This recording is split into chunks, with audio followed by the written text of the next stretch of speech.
हमने चूंकि पंप की बात कर रहे थे हम, अब आज हम पंप्स के ऊपर जो फैक्टर इफेक्ट करते हैं पंप को, उसकी बात करते हैं। Pump factors. पंप का आपको मैंने बताया था क्या होता है और इसका पर्पस क्या है, ये सारी बातें हमने देख ली थी। पहला है जी प्रेशर। नंबर वन जो है वो प्रेशर होता है।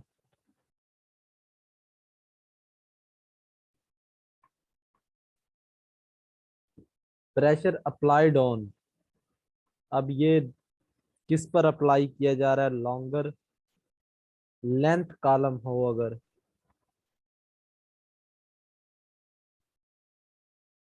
और अगर शॉर्टर लेंथ कॉलम हो, यानी ये हम अब आपको बता रहे हैं कि ये कॉलम की लेंथ की बुनियाद पर ये अप्लाई किया जाएगा कि हाई प्रेशर अप्लाई करें या लो प्रेशर अप्लाई करें। तो याद रखिए, अगर कॉलम की लेंथ लॉन्गर है तो वहां पर आप हाई प्रेशर अप्लाई करते हैं। हाई प्रेशर अप्लाई करते क्योंकि वो उसकी लेंथ ज्यादा होती है, तो आप ज्यादा जल्दी से मतलब चाह रहे होते हैं कि हमारा काम जो है वो इजीली हो जाए। अगर शॉर्टर लेंथ है तो ज्यादा फ्लो होगा। देखिए अब ये लेंथ है और ये लेंथ है, आप खुद से आइडिया लगा लें किसमें ज्यादा मॉलिक्यूल फ्लो करेंगे, ए वाले में या बी वाले में? डेफिनेटली बी होगा वो। तो शॉर्टर लेंथ है तो आपको इतने प्रेशर की जरूरत ही नहीं पड़ेगी, तो आप क्या करेंगे? ये चौड़ाई हो गई है, ये तो हमने चौड़ाई के लिहाज से देख लिया है। इसी तरह लेंथ अगर ज्यादा है और इसी तरह ये कॉलम है लेंथ कम है, ठीक है जी, तो लेंथ कम है तो उस पे तो प्रेशर लगाने की जरूरत ही नहीं है, वो इजीली सेपरेट हो जाएंगे। ज्यादा लेंथ वाले पे लगाना पड़ेगा ताकि टाइम कम लगे हमारे पास। ठीक है जी। तो शॉर्टर लेंथ होगी तो लेस प्रेशर अप्लाई करें। ये तो पहला फैक्टर था पंप के ऊपर जो डिपेंड कर रहा है वो प्रेशर है। दूसरा कि प्रेशर जो है ये जो आप अप्लाई करवा रहे हैं वो डायामीटर ऑफ स्टेशनरी फेज पर भी अप्लाई करता है। ये बात हम कर चुके हैं ऑलरेडी। तो बता सकता है मुझे डायामीटर ऑफ स्टेशनरी फेज? जी, स्मॉलर पार्टिकल्स होंगे तो प्रेशर हाई होगा या low? Anyone? High high pressure use करना होगा। हाँ जी, हाई प्रेशर होगा, ये बात हम देख चुके हैं। स्मॉलर होगा तो हाई प्रेशर और लार्जर होगा तो लो प्रेशर। ये कॉलम क्रोमेटोग्राफी में भी हमने की थी बात, और एचपीएलसी का बेसिक पर्पज ही यही है। तीसरा, जो प्रेशर आप अप्लाई करने जा रहे हैं ये डिपेंड करता है मोबाइल फेज के ऊपर भी। कैसे? कि आपका जो मोबाइल फेज है अगर मोर विस्कस हो तो प्रेशर हाई लगेगा या लो लगेगा जी? High pressure. हाँ जी, प्रेशर हाई लगेगा, ठीक है। मोर विस्कस होगा तो प्रेशर हाई लगेगा, लेस विस्कस होगा तो प्रेशर भी कम लगेगा। इसके बाद हमारे पास आ जाती है टाइप्स ऑफ पंप। पंप की कौन कौन सी टाइप्स हो सकती हैं? देखिए दो तरह के पंप होते हैं, एक होता है कांस्टेंट प्रेशर पंप और दूसरा होता है कांस्टेंट फ्लो पंप। अब इनमें डिफरेंस है। मिसाल के तौर पर ये कॉलम है आपके पास,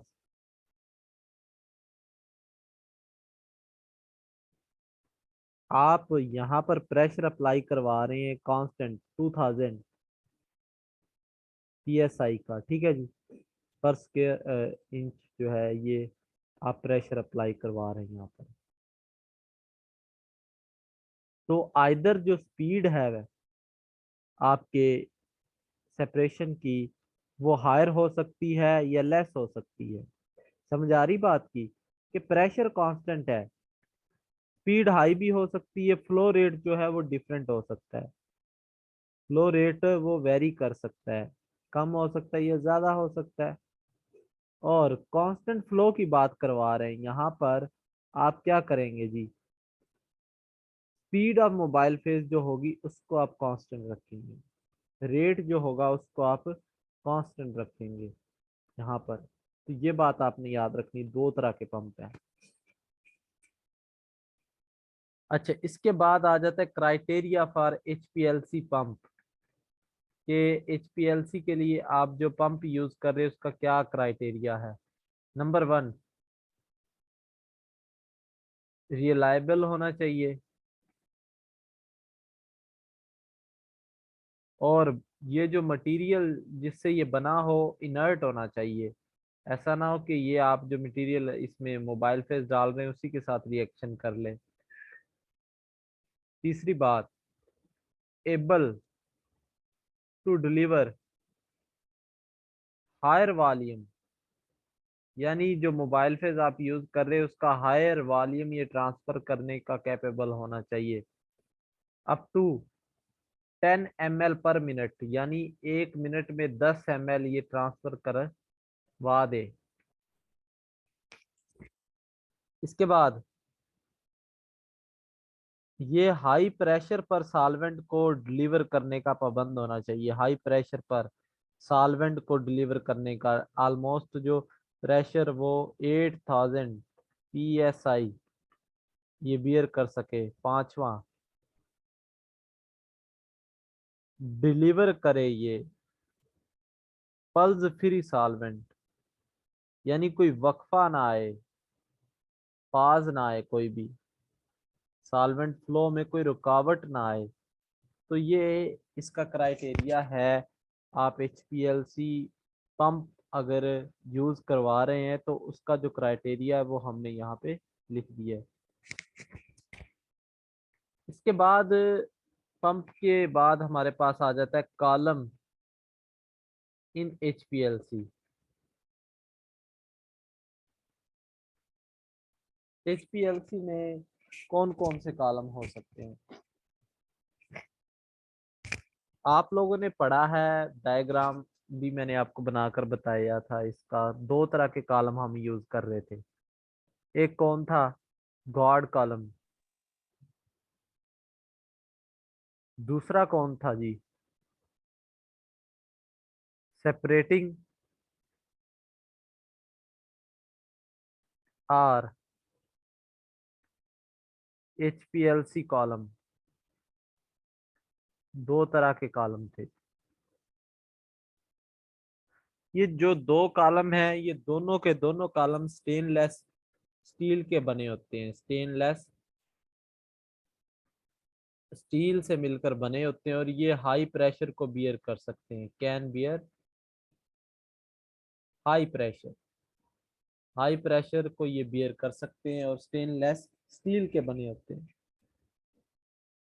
अब पहले हम देख लेते गार्ड कॉलम को। गार्ड कॉलम के साथ ही हम देख लेते एचपीएलसी कॉलम या सेपरेटिंग कॉलम को, जो मेन कॉलम होता है। तो फर्स्ट वन, अगर हम गार्ड कॉलम की बात करें तो गार्ड कॉलम जो है इसकी लेंथ जो होती है वो 2 to 10 सेंटीमीटर होती है। इसमें जो स्टेशनरी फेज आप यूज कर रहे हैं वो सेम होता है as used in HPLC column. ठीक हो गया जी। ये यूजुअली रेजन्स, सिलिका जेल, इससे मिलकर बना होता है जो स्टेशनरी फेज होता है। अब फंक्शन क्या है गार्ड कॉलम का, ये आपको पता है, प्योरिफिकेशन, कि जो इम्प्योरिटीज हैं मोबाइल फेज में उनको रिमूव करना, ये फंक्शन है। इसके बाद एचपीएलसी कॉलम, तो इसकी जो लेंथ होती है वो 10 to 30 सेंटीमीटर होती है। और इसका जो डायामीटर होता है वो 5 to 6 मिलीमीटर होता है। स्टेशनरी फेज जो इसमें यूज कर रहे हैं वो हाईली प्योर होना चाहिए और इसके साथ साथ फाइनली डिवाइडेड हो, यानी उसका जो साइज है वो बहुत कम होना चाहिए, स्मॉल साइज होना चाहिए ताकि सरफेस एरिया बढ़े और सेपरेशन अच्छी हो। और ये कॉमनली वही आप जो स्टेशनरी फेज इसमें यूज कर रहे हैं, सेलुलोज या सिलिका हो गया या कोई रेजन्स इस्तेमाल कर रहे हैं, ये सेम दोनों में जो स्टेशनरी फेज होता है वो सेम होता है। ठीक हो गया, ये हमने कॉलम की बात कर ली है जी। ये ज्यादातर क्रिटिकल चीजें हैं, आपको याद रखनी पड़ेंगी।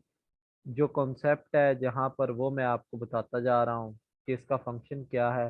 बाकी जो काम की चीजें हैं वो जैसे लेंथ होगी, डायामीटर हो गया, ये जो चीजें ये आपको याद करनी पड़ेंगी। इसके बाद इंजेक्टर की हम बात करते हैं जी। इंजेक्टर, आपको पता है मोबाइल फेज को क्रोमेटोग्राफिक कॉलम में डिलीवर करना होता है। कॉलम जो होता है उसमें आपने मोबाइल फेज को डिलीवर करना है by means of a suitable injection device, कोई ना कोई इंजेक्शन डिवाइस आपको चाहिए। ठीक है, तो उसके लिए जो इंजेक्टर यूज होते हैं वो हम देखते हैं।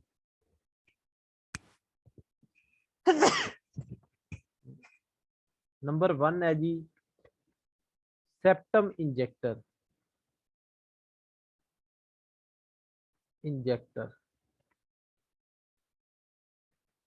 सेप्टम इंजेक्टर में क्या होता है, देखिए ये एक सिरिंज टाइप होता है ऐसे ना,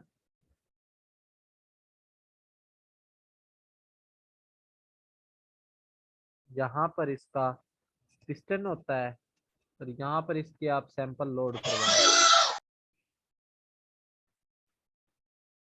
यहाँ पर सैंपल होता है मिक्सचर जिसको आप लोड करवा रहे हैं, और ये पिस्टन है।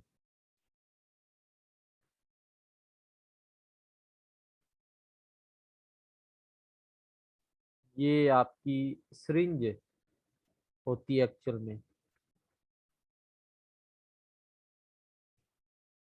फर्स्ट ऑफ ऑल आप क्या करते हैं, कंपोनेंट ऑफ मिक्सचर जो होते हैं वो सिरिंज में फिल करवाते हैं। ठीक है, सिरिंज में फिल करवाते हैं, फिर आप उसको जो मोबाइल फेज होता है उसको पास आउट करवाते हैं। The needle of syringe is pass through the septum and added into mobile phase, यानी फिर आप की जो नीडल होती है सेप्टम की, फिर वो आप उसको क्या करते हैं कि मोबाइल फेज में लोड करवा देते हैं। उसका जो आपने सैंपल यूज किया है उसको फिर आप मोबाइल फेज के अंदर इंट्रोड्यूस करवा देते हैं।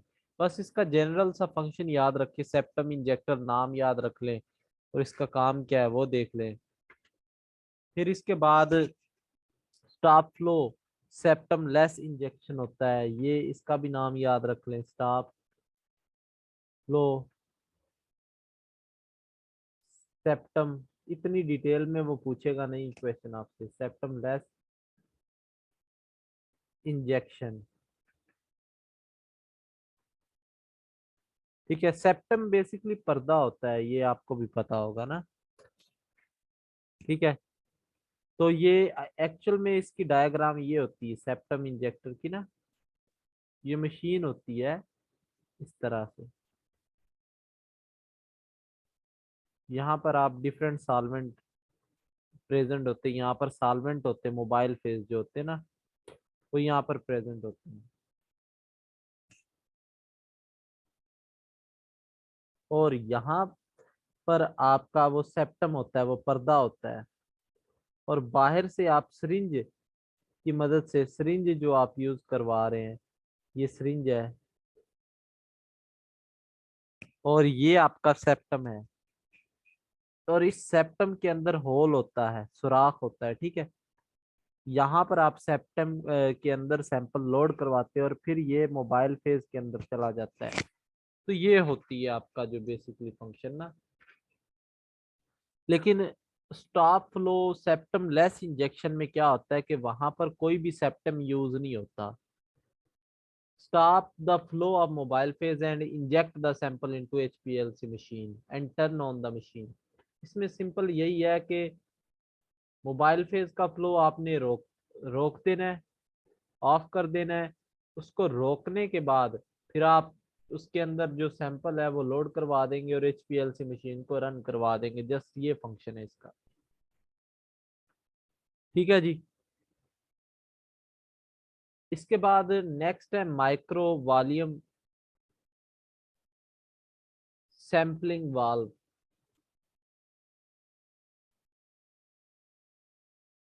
ठीक है। इसमें क्या होता है कि ये आपका ये सीन है सारा। ये मोस्ट एफिशिएंट होता है वैसे मेथड कि यहाँ पर आप ना सैंपल लोड करवा देते हैं। यहाँ पर सैंपल आपने लोड करवा दिया है। ठीक है। फिर क्या होता है आप मोबाइल फेज जैसे मूव करवाते हैं। यहाँ पर लेट्स सपोज मोबाइल फेज आ गया आपका। ये मोबाइल फेज है, ये सैंपल है ऊपर वाला, ये मोबाइल फेज है। यहाँ पर आप इंट्रोड्यूस करवाते हैं मोबाइल फेज। ठीक है। मोबाइल फेज पूरे कॉलम से फिर क्या करता है, फ्लो करता है।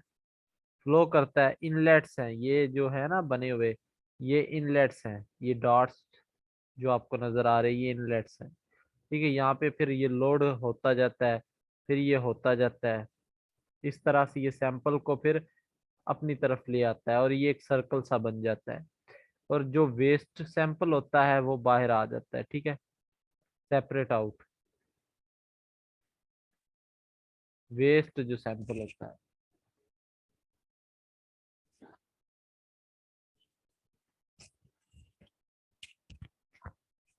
तो ये एक अच्छा मेथड है, याद रखिए इसको। आप डिटेल में ज्यादा ना जाएं, बस आप नाम याद रख ले और क्या थोड़ा सा बेसिक सी इसकी आपको डायग्राम वैसे भी पूछेगा नहीं। इसके बाद आ जाता है लास्ट में ऑटो। क्योंकि एचपीएलसी की टेक्निक आप जैसे डेप्थ में जाते जाएंगे आपका टाइम भी ज़ाया होगा। अभी के लिए टाइम ज़ाया होगा, वरना आपको पढ़नी चाहिए, एचपीएलसी ज़रूर पढ़नी चाहिए।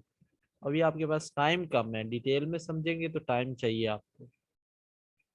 अब ये ऑटोमेटिक इंजेक्टर क्या होते हैं कि ये कंटिन्यूसली इंजेक्ट करते रहते हैं डिफरेंट वॉल्यूम जो होता है सैंपल का, फ्रॉम 1 से 100 ml तक। और ये इनकी प्रिसीजन और एक्यूरेसी बड़ी हाई होती है, और एक्यूरेसी ये बहुत हाई होती है इनकी। इसके अलावा ये एक्सपेंसिव होते हैं, एक्सपेंसिव होते हैं। ठीक है। और इसके बाद अगर हम बात करें, मॉडर्न होते हैं, ये मॉडर्न और सोफिस्टिकेटेड होते हैं। Auto sampler do not only samplation. ये माइक अपना ऑफ करें। हु इज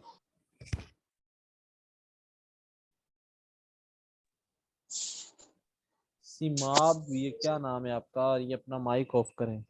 सिमाब एक्सपेंसिव होते हैं। ठीक है जी। और ये जस्ट सैम्पलिंग नहीं करवाते बल्कि बहुत से और काम भी करवा सकते हैं। डाइल्यूशन करवा सकते हैं, performing derivatization by mixing with different reagent, ये नया डेरिवेटिव बना सकते हैं। और ये internal standard adding as an internal standard, और ये ट्रांसफरिंग रीएजेंट भी होते हैं। यानी इनका एक काम नहीं होता ऑटोमेटिक इंजेक्टर का, ये बहुत से और काम भी कर सकते हैं। तो ये इस लिहाज से भी बेनिफिशियल है, इस लिहाज से भी अच्छे कंसिडर किए जा सकते हैं। इसके बाद हम देखते हैं पैकिंग ऑफ कॉलम और उसकी कौन कौन सी इकसाम है जी। हम वो देखते हैं, packing of column and its types. Packing of column. अच्छा, the process of filling of stationary phase. Stationary phase की फिलिंग जो होगी वो क्या होगी, पैकिंग ऑफ कॉलम होगी, ठीक है। और मोस्ट कॉमनली जो सिलिका होता है आपका, वो स्टेशनरी फेज होता है मोस्ट कॉमनली, ठीक है।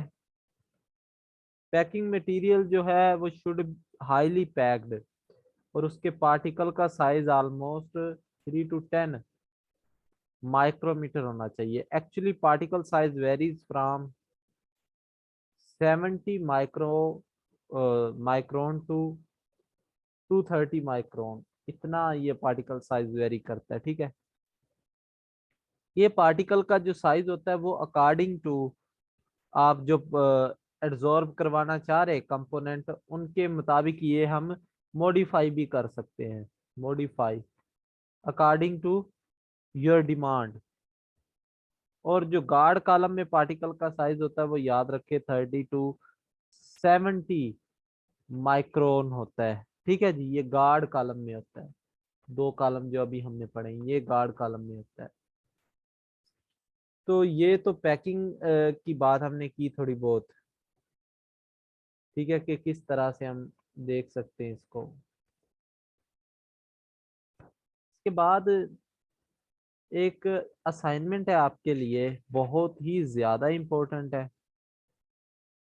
आपकी सोच से ज्यादा, या आप सोच नहीं सकती कितनी इम्पोर्टेंट टॉपिक है एचपीएलसी में। एचपीएलसी डिटेक्टर के अंदर से क्वेश्चन पूछ सकते हैं, डिटेक्टर्स। ये आप लोगों की असाइनमेंट है जी।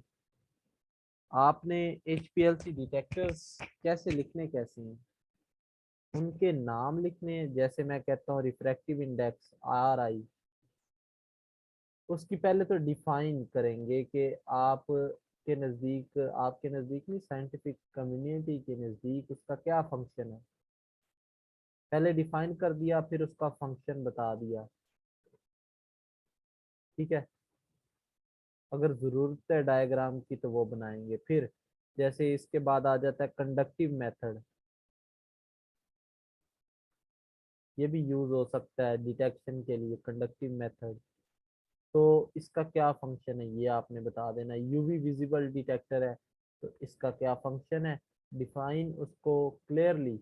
यानी इतना वो नहीं करना, एलेबोरेट करें, कॉन्सेप्ट जरूर दें, लेकिन डेप्थ में जाने की जरूरत नहीं है। आपके अपने कॉन्सेप्ट क्लियर होने चाहिए इसके मुतालिक, फंक्शन क्या है और किस रेंज में वर्क कर रहा है और डेफिनेशन इसकी क्या है। ये आप लोगों के लिए असाइनमेंट है, कल तक इसे आप सबमिट करवा सकते हैं, ठीक है। और ये टॉपिक मैंने नहीं पढ़ाना आपको, मेरे पास नोट डाउन किया हुआ है। मैंने आपको नाम भी बताए कुछ। पहले होते कुछ बल्क प्रॉपर्टी डिटेक्टर होते हैं, उनमें रिफ्रैक्टिव इंडेक्स आ जाता है, कंडक्टिव मेथड आ जाता है। और फिर होते सोल्यूट प्रॉपर्टी डिटेक्टर, उसमें यूवी डिटेक्टर आ जाएगा, फ्लोरिसेंट डिटेक्टर आ जाएंगे।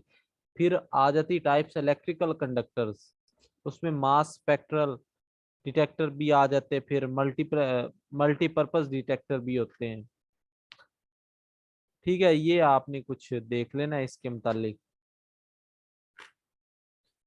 और एचपीएलसी की एप्लीकेशंस की अगर हम बात करें तो ये लास्ट टॉपिक मैंने आपको पहले भी बताया था कि मैंने आपको एक असाइनमेंट देनी डिटेक्टर्स के ऊपर। जो लोग काम नहीं करते, मेरा नहीं ख्याल कि फिर वो उस लिहाज से सक्सेस भी हासिल कर पाएंगे।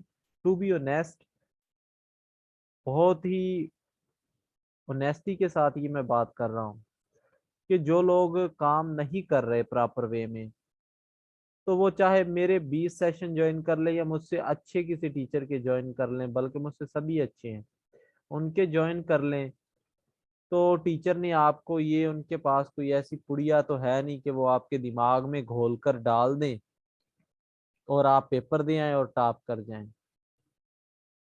उस्ताद अगर आप पर मेहनत कर रहा है तो वो आपसे भी एक्सपेक्ट कर रहा है, आपसे भी वो ये चीज एक्सपेक्ट कर रहा है कि आप भी मेहनत करें। कल मैं पढ़ा रहा था ऑस्ट्रेलिया में, एक स्टूडेंट है मेरा वहां पे, तो उसके वालिद साहब जो थे पीछे बैठे लेक्चर सुन रहे थे। मुझे आइडिया नहीं था, मैं तो अपनी धुन में उसे पढ़ा रहा था, वो मुझसे क्वेश्चनिंग कर रहा था, मैं उसे आंसर कर रहा था। तो पीछे जो वालिद साहब थे उनके लास्ट जब लेक्चर एंड हुआ तो उन्होंने मुझे कहा, सर मैं बड़ा इम्प्रेस हुआ हूँ कि आपने जैसे पढ़ाया और आपने जैसे समराइज किया लास्ट पे, तो ये चीज़ें मुझे बहुत अच्छी लगी। मैंने उन्हें यही बात की कि ये थोड़ा सा काम भी इसे कहें कि ये किया करे।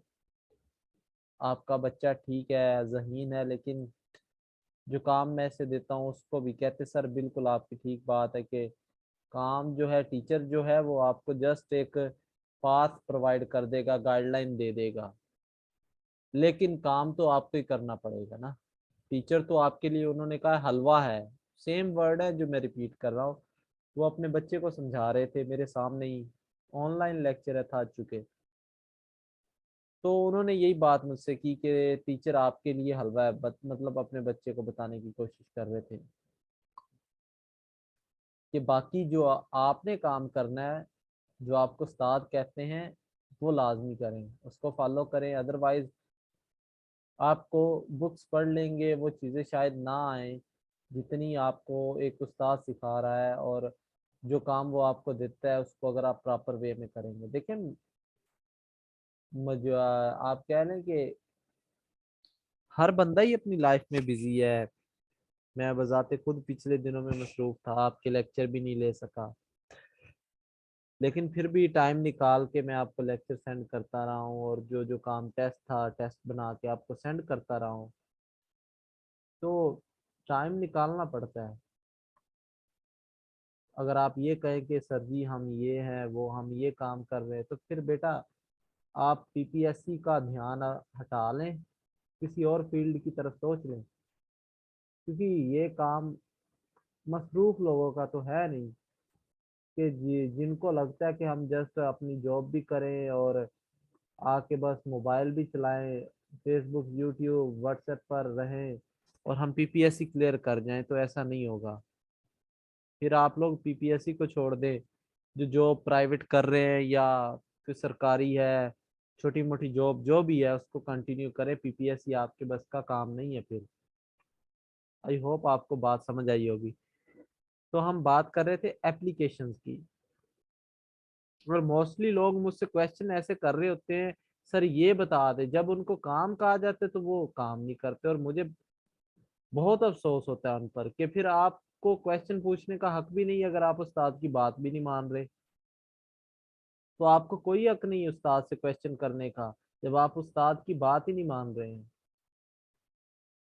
एप्लीकेशन की बात कर रहे हैं हम जी, कि ये सेपरेट करवा सकता है ब्लड कंपोनेंट्स, स्पेशली इंसुलिन को फ्रॉम अदर्स, दूसरे जो चीजें हैं उससे इंसुलिन को ये सेपरेट करवा सकता है। और ये किसी भी चीज की प्योरिटी को डिटरमाइन करवाने के लिए बहुत अहम होता है। ठीक है, मिसाल के तौर पर आपने स्पेक्ट्रा लिया, इसके मदद से ये ग्राफ लिया, ये आता था प्योर का, और आपने एक और इम्प्योर चीज ली, उसमें ये ग्राफ आ रहा था। तो आपको पता चल जाएगा कि ये जो लाइन आ रही है, ये जो एक्स्ट्रा लाइन आ रही है, ये इम्प्योर सैंपल को शो करवा रही है, यानी इसमें कोई ना कोई और चीज भी मौजूद है। फिर ये डिफरेंट कंपोनेंट जो है उनको डिटरमाइन करवाने के लिए इस्तेमाल होता है। यूजुअली फार्मास्यूटिकल इंडस्ट्रीज जो होती है वो एचपीएलसी का बड़ा यूज करती हैं, इसीलिए एनालिटिकल वाले बंदे को प्रेफर किया जाता है। और ये डिफरेंट टाइप के मिक्सचर के कंपोनेंट की डिटर्मिनेशन करवाने के लिए भी इस्तेमाल होता है। यही जो प्रीवियस एप्लीकेशन है उसमें जस्ट थोड़ी बहुत मॉडिफिकेशंस है। इसके बाद इसके एडवांटेजेस क्या क्या है, एक टॉपिक आपको दिया है, अब मैं देखता हूँ कल कौन कौन उस पर काम करता है। प्यार से तरतीब से बनाना है, और राइटिंग आप लोग की माशाल्लाह मुझसे भी गई गुजरी है। तो मैं तो चले ऊपर लिख रहा हूँ तो इतना ये अच्छे से नहीं लिखा जाता, लेकिन आप लोग तो चले पेज पे लिखते हैं, फिर भी आप लोगों की राइटिंग पता नहीं कीड़े मकोड़े जैसे, कोई तीसरी चौथी क्लास का बच्चा होता है कोई। फास्टर और डिफरेंट सेपरेशन ऑफ मिक्सचर होती है इससे। ठीक है, हाई रेजोल्यूशन पावर होती है।